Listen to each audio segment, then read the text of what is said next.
Hello friends, आज हम class 9th का chapter number 1 the fun they had का हिंदी ट्रांसलेशन करेंगे। द फन दे हैड कहानी जो हम पढ़ेंगे वह भविष्य में निर्धारित है, जब पुस्तकें और विद्यालय जिन्हें हम आज जानते हैं शायद अस्तित्व में नहीं होंगे। तब बच्चे कैसे पढ़ा करेंगे। जोड़े में चर्चा करें जो 3 चीज़ें आपको अपने विद्यालय के बारे में अच्छी लगती हैं और जो 3 चीज़ें जो आप अपने विद्यालय के बारे में बदलना चाहेंगे। क्या आपने कभी टेलीविज़न पर शब्द पढ़े हैं? क्या आप उस समय का अनुमान लगा सकते हैं जब सब पुस्तकें कंप्यूटर पर होंगी और उस समय कोई भी पुस्तक कागज़ पर छपा नहीं करेगी? क्या आपको ऐसी पुस्तक बेहतर लगेंगी? मार्गी ने इस बारे में उस रात अपनी डायरी में भी लिखा। पृष्ठ जिस पर 17 मई 1957 था, उसने लिखा, आज टॉमी को वास्तविक पुस्तक मिली। वह एक बहुत पुरानी पुस्तक थी। मार्गी के दादाजी ने एक बार कहा था कि जब वे बच्चे थे तब उनके दादाजी ने बताया था कि एक समय था जब सब कहानियाँ कागज़ पर छपती थीं। उन्होंने पृष्ठ पलटे जो कि पीले और झुर्रीदार थे, और जानते हो उन शब्दों को पढ़ना बहुत ही अजीब था क्योंकि वो शब्द स्थिर थे जबकि उनको चलित होना चाहिए जैसे कि स्क्रीन पर होता है। और जब पहले के पृष्ठ से पीछे वाले पलटते थे उसमें वही शब्द होते थे जिसे वे पहले ही पढ़ चुके थे।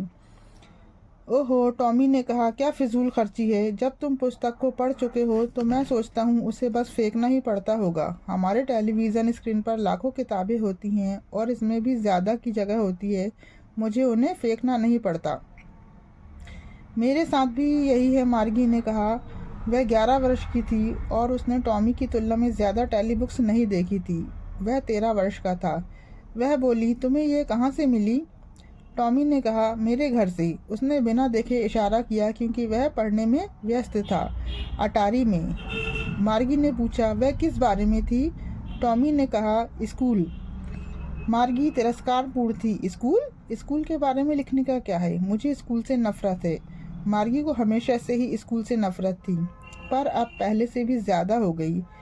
एक मशीनी अध्यापक उसे भूगोल की परीक्षा पर परीक्षा दे रहा था और वह बुरे से बुरा करती रही जब तक कि उसकी माँ ने दुखी होकर उसका सर नहीं हिलाया और उसे काउंटी इंस्पेक्टर के पास भेज दिया। वह एक गोल मटोल छोटा आदमी था जिसका चेहरा लाल था और वह उपकरणों और तारों के पूरे डब्बे के साथ था। वह मार्गी को देखकर मुस्कुराया और उसको एक सेब दिया। फिर अध्यापक को एक तरफ ले गया।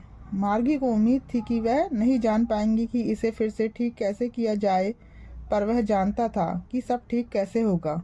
और 1 घंटे या उसके बाद ये फिर से सामने था, बड़ा और काला और बदसूरत, जिसके साथ एक बड़ी स्क्रीन थी जिस पर सारे पाठ दिखाए गए और प्रश्न पूछे गए। वह उतना बुरा नहीं था। जिस भाग से मार्गी को सबसे ज़्यादा नफरत थी वह था जहाँ उसे होमवर्क और टेस्ट पेपर डालना था। उसे हमेशा पंच कोड में लिखना पड़ता था जिसे उन्हें सिखाया था जब वे 6 साल की थी, और उस मशीनी शिक्षक ने कुछ ही समय में अंकों की गणना कर ली।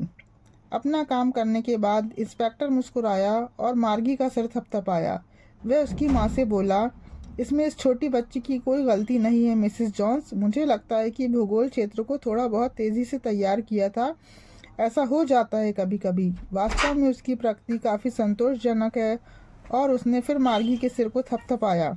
मार्गी को काफ़ी निराशा हुई। वह यह उम्मीद कर रही थी कि वह उस शिक्षक को एकदम बाहर निकाल देंगे। उन्होंने एक बार टॉमी के शिक्षक को करीब 1 महीने के लिए बाहर कर दिया था क्योंकि इतिहास का क्षेत्र पूरी तरह खाली हो गया था। इसलिए उसने टॉमी से कहा, क्यों कोई स्कूल के बारे में लिखेगा? टॉमी ने उससे बेहतर नज़रों से देखा, क्योंकि वे हमारी तरह स्कूल नहीं है मूर्ख। ये पुराने ज़माने का स्कूल है जो इनके पास सैकड़ों और सैकड़ों साल पहले हुआ करते थे। उसने शताब्दी पहले शब्द का सावधानीपूर्वक उच्चारण करते हुए उदारता से जोड़ा। मार्गी को दुख पहुंचा। अच्छा, मैं नहीं जानती उन लोगों के स्कूल इतने साल पहले कैसे हुआ करते थे। उसने उसके कंधे ऊपर से कुछ समय के लिए पुस्तक पढ़ी, फिर बोली, वैसे ही उनके पास शिक्षक होता था। यकीनन उनके पास शिक्षक था, लेकिन यह एक नियमित शिक्षक नहीं था। वह एक आदमी था। एक आदमी शिक्षक कैसे हो सकता है? ठीक है, वह बस लड़कों और लड़कियों को बातें बताते थे और गृह कार्य देते थे और उनसे प्रश्न पूछते थे। एक आदमी इतना चतुर नहीं होता। यकीनन होता है। मेरे पिता मेरे शिक्षक जितना जानते हैं वह लगभग उतना ही जानते हैं। मैं शर्त लगाता हूँ। मार्गी विवाद करने के लिए तैयार नहीं थी। उसने कहा, मैं नहीं चाहूँगी कि एक अजनबी आदमी मेरे घर पर मुझे पढ़ाने आए।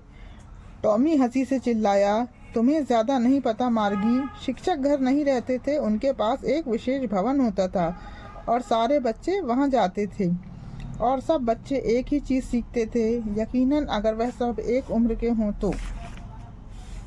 मगर मेरी माँ कहती है कि एक शिक्षक को हर लड़के और हर लड़की जिनके वह पढ़ाते हैं के मन के हिसाब से अपने को समायोजित करना पड़ता है और यह भी कि हर बच्चे को अलग तरीके से पढ़ाया जाना चाहिए।